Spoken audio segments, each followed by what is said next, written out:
रही थी, तो क्या ठेका इस देश में सेकुलरिज्म का, क्या ठेका इस देश में हाई मॉरलिटी का सिर्फ हिंदुओं ने ले रखा है? कि हमारी ठेका ये कि हम केरला में पटेंगे तो हाई मॉरल ग्रांड लेंगे, कश्मीर में रहेंगे तो बोलेंगे नहीं। आसाम के अंदर 14 डिस्ट्रिक्ट आपके जा चुके आपके हाथ से, आप सुनना नहीं चाहते। आज सुशील भाई ने बोला नहीं, इस देश में कम से कम मेरी अलीगढ़ की यूनिवर्सिटी की जिंदगी से लेकर 27 साल में मैं मानता हूं 100 से ज्यादा जगह ऐसी हो चुकी हैं जहां आपका लॉ ही नहीं चलता है, आपको कोई पूछता नहीं है, आपका पुलिस वाला एफआईआर नहीं करता, बिजली का बिल लेने आप उस इलाके के अंदर नहीं जाते हैं। आप क्या बात कर रहे हैं भाई? आप किस गलतफहमी के शिकार हैं? कम से कम 500 कश्मीर इस देश में बन चुके हैं, आपको अंदाजा नहीं है। यह अंदाजा जब होगा जब कोई बड़ा विस्फोट होगा। वो अपने मिशन पे काम कर रहे हैं, वो अपने एजेंडे पे काम कर रहे हैं, और हमको लग रहा है ये सरकार वो सरकार, विकास, सड़क, यानी क्या क्या हम लगे हुए। भाई आपने हाईवे बनाया, आपने रोड बनाई, लेकिन तय तो करो इस रोडवे के ऊपर, इस हाईवे के ऊपर कौन सी विचारधारा चलेगी भाई? ये विचारधारा भी तो तय होनी चाहिए इस देश में कि आप सड़क बनाए जा रहे हैं, सड़क पे चल कौन रहा है? AK-47 चलेगी या AK-56 चलेगी, या इस देश का सेकुलरिज्म चलेगा, या संविधान चलेगा, या कोर्ट चलेगी? तो इस देश में टेलीविजन के ऊपर जब लोग ये कहने लगे, मेरे देखते देखते ये चेंज हुआ है, देखते देखते मैंने चेंज देखा इस देश के अंदर। मेरी 65 की पैदाइश है और मैं उस वक्त का पैदाइश हूं जब ये भारत का संविधान कम्युनल था, 100% कम्युनल था। उसको सेकुलर करने के लिए रात में आपने 1976 के अंदर सेकुलरिज्म डाला, क्योंकि सेकुलरिज्म अगर नहीं लिखा जाता तो उससे पहले तो देश कम्युनल था और संविधान भी कम्युनल था। तो मैं मानता हूं कि मैं कम्युनलिज्म की पैदाइश हूं और मुझे कोई इसमें शक शुबा नहीं है, मैं झूठ नहीं बोलता। मैं कम्युनल हूं, मुझे कम्युनल होने में फक्र है, मैं झूठ नहीं बोलना चाहता। कम्युनल होने का मतलब नहीं है कि मुसलमान का कत्ल करा जाएगा, कम्युनल होने का कतई मतलब, यह मुनाफकत बंद होनी चाहिए।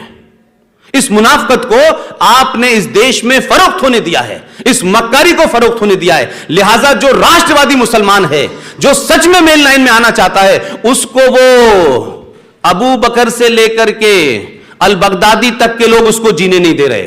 वो जैसी राष्ट्रवादी होगा तो उसको या तो आरएसएस का दलाल कहा जाएगा या आर्मी का दलाल कहा जाएगा। आप उसे आइसोलेट कर देते हैं सोसाइटी के अंदर।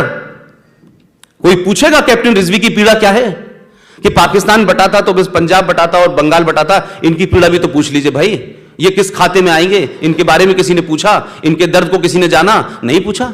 ये भी तो चिल्ला रहे हैं कि कश्मीर में हम भी तो हैं भाई, कारगिल का इलाका हमारा भी तो है। क्यों नहीं कारगिल से रूट पाकिस्तान की तरफ खुलता? क्योंकि कारगिल के इधर भी शिया हैं और उधर भी शिया हैं। लेकिन मुजफ्फराबाद क्यों खुलेगा? मुजफ्फराबाद क्यों खुलेगा भाई? इसलिए कि एजेंडा दूसरा है। तो हम अपनी लड़ाई में लड़ाई लड़ें, लेकिन इस गलतफहमी से निकल जाएं कि नहीं नहीं देखिए साहब ये नाराज हो जाएगा, वो नाराज हो जाएगा। हमें 70 साल से संवैधानिक तौर पे किया। मैंने देखा बाल के खोने की चिंता से लेकर के 3.5 लाख पंडित रातों रात खो गए, लेकिन देश के प्रधानमंत्री ने नहीं कहा जाके ढूंढो उनको। किसी प्रधानमंत्री ने नहीं कहा, कोई संसद में सवाल नहीं उठा, कोई हंगामा नहीं हुआ। यह मक्कारी, यह मुनाफिकत इस देश के अंदर है। इसलिए मैं बार बार कहता हूं कि सरकार ये आएगी वो आएगी, उन्होंने क्या किया, इन्होंने क्या किया, यह स्यापा इस देश में चलता रहेगा।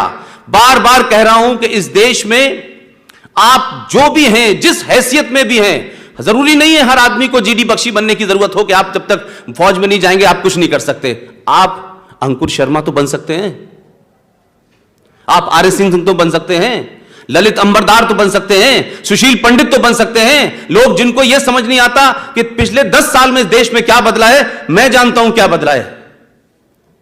पंडित जी आपको याद होगा वो मुनाफिक, वो मक्कार जो आपकी जम्मू कश्मीर असेंबली का सदस्य भी रहा है और भारत के संविधान के तहत सारी फैसिलिटीज लेता है। आपको मालूम है पार्लियामेंट के बराबर में क्या कह के गया था, और मुझे मालूम है कि आप में से पूरे देश में कोई नहीं हुआ, पंडित जी गए थे उसके खिलाफ FIR कराने के लिए। यह बदला है टेलीविजन पे ललित अंबरदार जैसे लोगों ने, सुशील पंडित जैसे लोगों ने, आर.एस. सिंह जैसे लोगों ने। ये जो जिहादी आते हैं ना, ये हार्डकोर नट जिहादी टेलीविजन पे बैठते हैं, कोई हैदरी के नाम पे आता है, कोई बाबरी के नाम पे आता है, इनको सरे बाजार नंगा करते हैं ये लोग। इसलिए डर लगता है अब लोगों को दिल्ली में, इसलिए अब नसरुद्दीन शाह को डर लगने लगा है, इसलिए आमिर खान को डर लगने लगा है। ये इन लोगों को डर जब नहीं लगा जब हिंदुस्तान के सबसे शांति प्रिय जगह जहां से 3.5 लाख पंडितों को रेप मर्डर करके आपने निकाला, और आप सदियों से उनके साथ रह रहे थे। आप कश्मीरियत की दुहाई दे रहे थे, आप इंसानियत की दुहाई दे रहे थे, तमाम उसके बावजूद भी आपने उनके साथ क्या किया?